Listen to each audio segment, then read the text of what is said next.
How you doing, everybody? Welcome back to Pens and Tea. My name is Carrie, and today we're going to be talking about a Goji Pop tea and the Monteverde Jewelria. Goji Pop! That always reminds me of NSYNC, Dirty Pop. Anybody? No? Okay, just me? Moving on. Goji Pop. This is a fruit infusion / herbal tea from David's Tea. Again, this is one that you could have hot or iced. I prefer it iced, or at the very least cool, because to me it's really sour when it is hot. So this is the sample size, but if you get the full size of 50 grams, you're going to be looking at $7.98 for it. It says it is a juicy, refreshing blend of apple, hibiscus, and goji berries. So the ingredients are apple, goji berries, hibiscus blossoms, rosehip, honeydew melon, marigold, petals, and artificial flavoring. I don't know. Never says what that is. It could be like poop for all I know. You put a teaspoon and a quarter into your cup, whatever it is you're using. And you're going to let it sit for about 4 to 7 minutes in nearly boiling water. This one, I wouldn't recommend fully boiling unless you're going to ice it, because like I said, it can get really sour if you're going to drink it hot. And it's caffeine free as well. But when you ice it, or at least drink it cold, that sour goes away. And then you get kind of a lighter, fruity flavor. It's kind of muddled, to be honest. There's no distinct flavor. You get kind of like a fruity flavor that like has a bit of a floral undertone, which is obviously going to be coming from the hibiscus. This is not one of my go-tos. I couldn't even remember if I ever had it, so that's why I picked up the sample, just so that I could try it again. And it's okay. I would continue getting the odd sample here and there just to kind of like change things up every once in a while, but I don't think I would actually buy it again. That's the thing with teas. It's so individual. I love it. What is also individual is the taste in fountain pens. So today I'm going to talk about the Monteverde Jewelria fountain pen. This one, I've had this guy since about December of last year. So I'm definitely familiar with him, or her, depending, no judgments. I'll let him decide. It's a weird day today, guys. It's a weird day. Anyways, so the pros to this pen for me is that the nib is very smooth. When you are writing along the paper, I love it. It just glides. And this is a fine nib, by the way.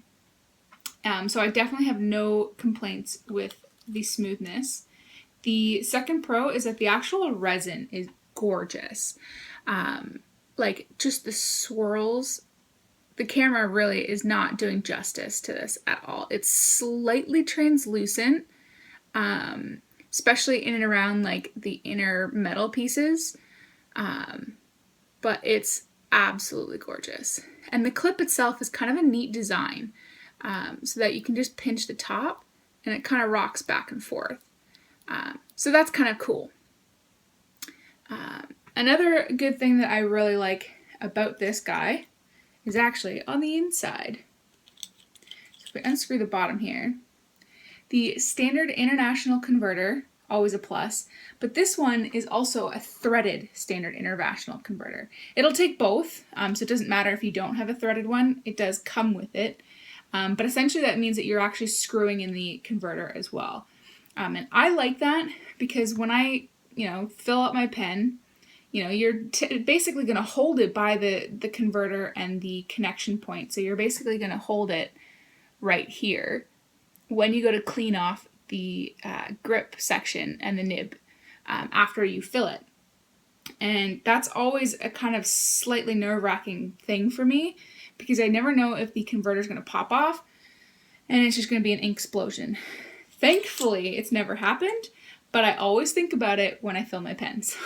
So when it's a threaded converter, that worry's gone because it's in there. It's not going anywhere. So it just gives you a little bit more of a peace of mind. So I very much appreciate that. And the nib and feed, it's number 6 size nib. It is friction fit, so you can pull it out there and give it a good clean. It is extraordinarily hard to pull out the first time you do it, but you definitely can. So those are some of the pros. Some of the cons for it. The first one I'll mention is actually something that could be a pro to somebody else. This is just pure opinion based. I'm not actually a giant fan of the look of the cap. It's a little bit more classic looking, so some people are going to actually really enjoy that. To me, it's a little bit bulky. It's a little bit, hello, it's a little bit clunky, and when it's capped like this, it's extraordinarily heavy towards the cap. So to me, that's kind of a downside, but like I said, to others, that could be a big thumbs up. Speaking of that heavy cap, by the way, very light pen when it's not posted, but when you do post, just push to post, to me it becomes very back heavy.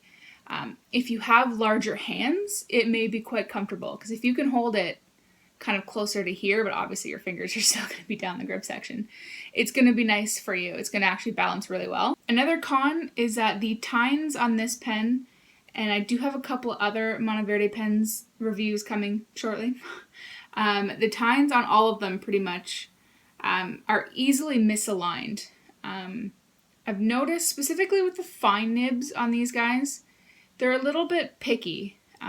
Depending on how you hold it and the kind of pressure that you apply while writing. The tines can become misaligned quite easy. And out of the box, it was a dry writer. I had to spend some good time with this to get it to write wet enough that I would like it. So I have altered that. Like I said, if I had known back last December, 2 Decembers ago now, God, getting old, guys. 2 Decembers ago, had I known I was going to start making videos, I wouldn't have touched it, because I prefer to show you guys right out of the box what it's like. But in the writing sample, just know that when I do the kind of like wetness test, that I have played with this one a little bit.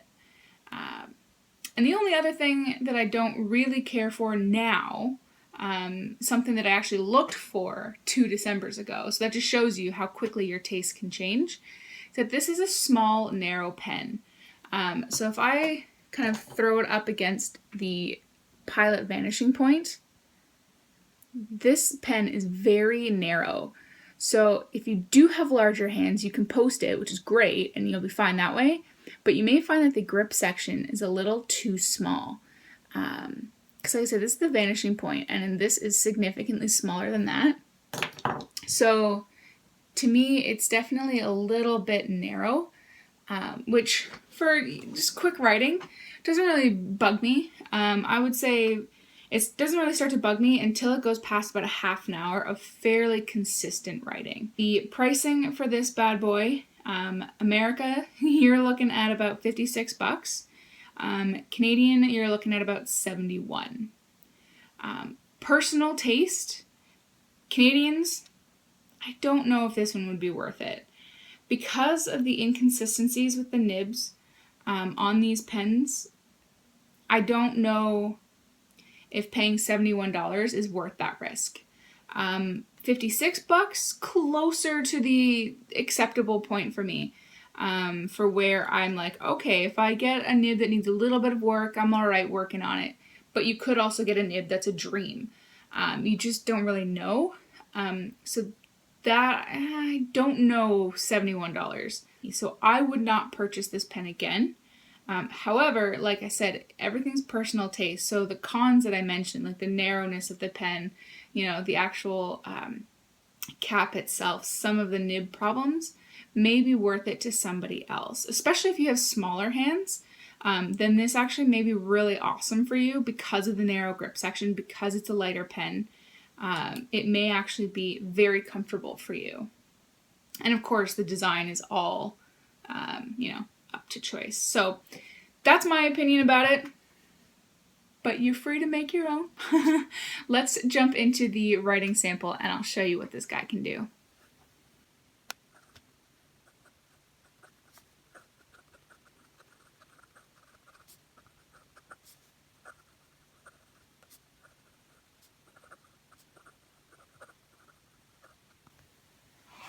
Alright, so I'm on Clairefontaine paper, fine steel nib on this bad boy, and the ink I'm using is Diamine Woodland Green. I circled this little spot here because I actually started my line over here. And if you can notice, there's a slight skip. I don't typically give skips very often on this one, but, you know, a little hard start apparently. Just wanted to show up today. It's not a super common one, but obviously it does happen. Line variation, you're going to be able to get a little bit, but like I said, I've actually worked on this nib a little bit as far as the wetness goes. So that definitely has kind of opened up a little bit of what the nib can do as far as variation goes, because I've made the tines a little bit springier. So out of the box, you may not get, you know, from a fine to a medium. You may have to kind of work it just a little bit.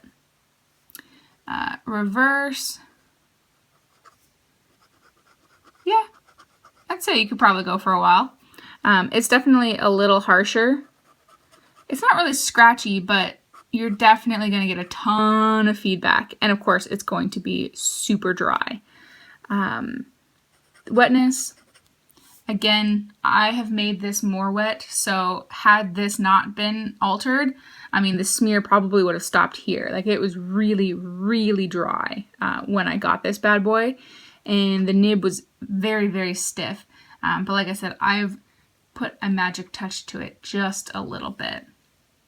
But that said, it's pretty dang good now. It's a little bit drier on the upstroke than it is on the downstroke, but it's pretty good now. So guys, those are my opinions about the Monteverde Jewelria fountain pen. If you like this video, please hit that thumbs up button. If you really like that video and you haven't done so already, please hit that subscribe button. New videos every Monday and Friday. And as always, guys, please don't be afraid to leave any questions, comments, or concerns down in the comment section below. I do read them all, and I try my best to answer them as soon as I possibly can. Cool, guys. I will see you next time. Bye.